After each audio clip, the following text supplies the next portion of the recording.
अस्सलामुअलैकुम दोस्तों, तो ड्रामा सीरियल मेरे अपने का अगला टीजर प्रोमो लॉन्च कर दिया गया है, जिसमें कुछ सीन ऐसे दिखाए गए हैं कि भाई जहाँ तक भाई नेहा जो ना बस नेहा का मसला चल रहा है कि भाई अब उमर तो लेने आया नहीं है, तो फिर उमर के बाप को बुलाया जाता है कि भाई तुम आओ मसले का हल निकालो तो क्या होगा।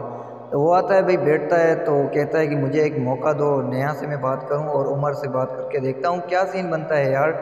लेकिन फिर सीन कुछ ऐसे होते हैं कि भाई नेहा का बाप कहता है कि भाई देखो सीन ऐसा है कि भाई तुमने अपने बेटे उमर को घर से निकाल दिया, ठीक है, तो मेरी एक शर्त है, अगर नेहा को तुम ले जाते हो तो तुम्हें जायदाद से एक हिस्सा देना होगा उसे, नेहा को। वाह यार, ये चीज़ मेरे अजीज़।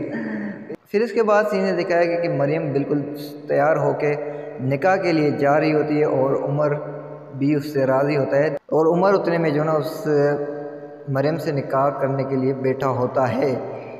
तो अगर अचानक से यहाँ पर उमर का बाप आ गया, निकाह रुक गया, तो फिर क्या होगा? आप लोगों को क्या ख्याल है, इस हवाले से क्या राय है? अपनी राय का इज़हार कमेंट सेक्शन में कीजिए।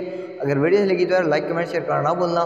तो तब तक के लिए हमें दीजिए इजाज़त। देखते रहिए Johnson for you and run गुरु। अल्लाह हाफिज़।